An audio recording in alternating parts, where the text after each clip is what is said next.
Hey there and welcome to this explainer. Today we're diving into the Walmart empire and Sam Walton's retail revolution. We are unpacking the relentless drive of a guy who fundamentally transformed the global retail landscape forever. Honestly, if you've ever walked into a massive supercenter, scanned a barcode, or just enjoyed the modern convenience of everyday low prices, you're experiencing his direct legacy. It's an incredible story of logistics, localized strategy, and an absolute laser-focused obsession with the customer. Let's get right into it. So that leads us right to the core mystery we're exploring today. How exactly did a kid who delivered newspapers during the Great Depression go on to build a massive retail empire? Look, we all know the name Walmart, but the story of its founder, Sam Walton, it's a fascinating study in sheer hustle. We're talking about a boy from rural Oklahoma who rose to become one of the most powerful business titans in American history. And spoiler alert, it wasn't magic. It was a deeply, deeply methodical climb. To really understand the stakes of Walton's journey, we've got to look at the staggering endpoint, $440.62 billion.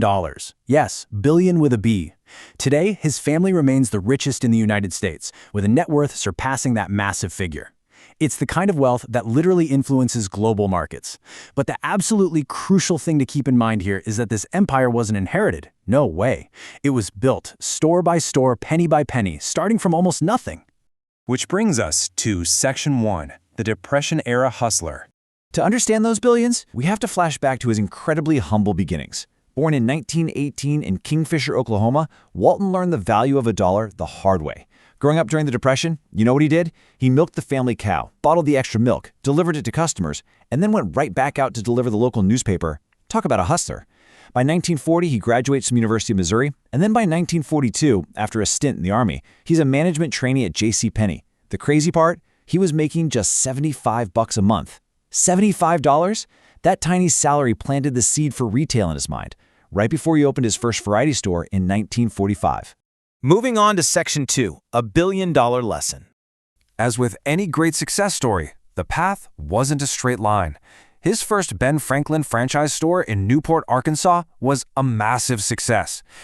He took sales from $80,000 to an impressive $225,000 in just 3 years.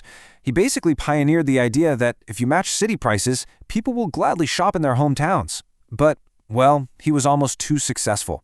His landlord saw those soaring numbers, got greedy, and refused to renew the lease because he wanted to hand the store over to his own son. Walton was effectively kicked out of his own thriving business, all because of one golden rule he missed: never sign a lease without a renewal option. It was a ruthless, gut-wrenching lesson in real estate. $20,000. That is what it cost to start completely over.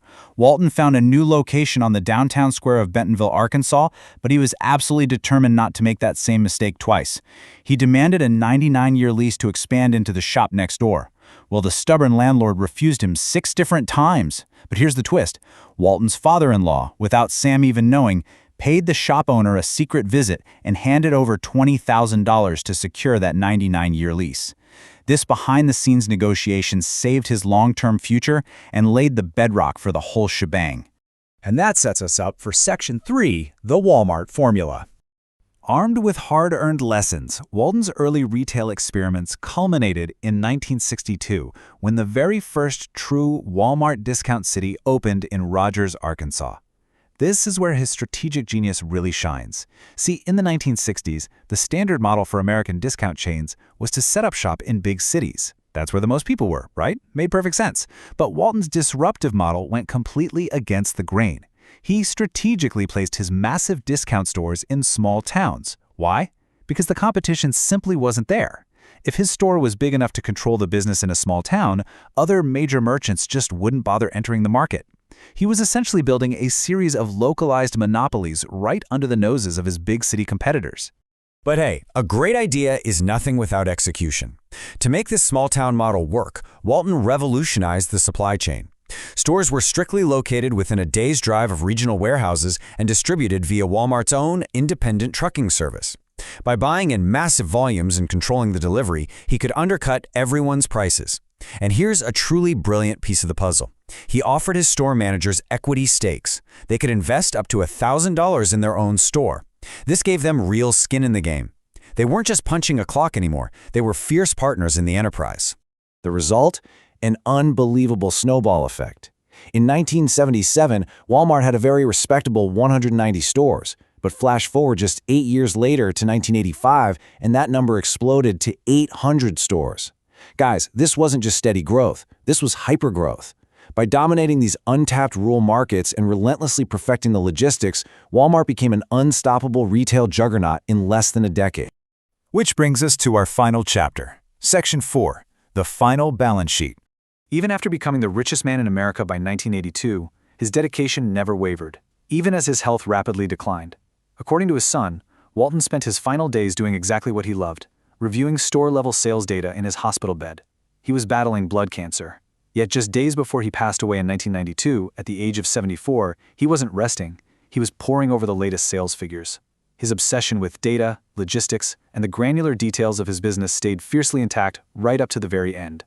And that relentless dedication built a staggering footprint. By the time of his passing, the scale of his empire was absolutely breathtaking. Annual sales were nearly $50 billion. The company boasted 1,735 Walmart stores and 212 Sam's Clubs. And get this, he was employing 400,000 people. To put that in perspective, that's enough people to fill a whole city.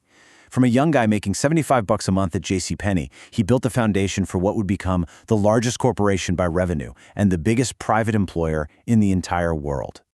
So that leaves us with one final, provocative question to ponder. What really is the lasting impact of the Walmart effect on our world today? Sam Walton's push for lower prices and his absolute mastery of supply chain logistics reshaped not just the American economy, but the entire globe. His model fundamentally changed how towns develop, how manufacturers produce goods, and how all of us expect to shop. Whether you're analyzing the massive e-commerce giants of today or just buying groceries down your street, there's absolutely no denying that the boy who milked cows during the Great Depression entirely rewrote the rules of modern capitalism. Thank you so much for joining me for this explainer. Keep questioning, keep learning, and I'll catch you on the next one.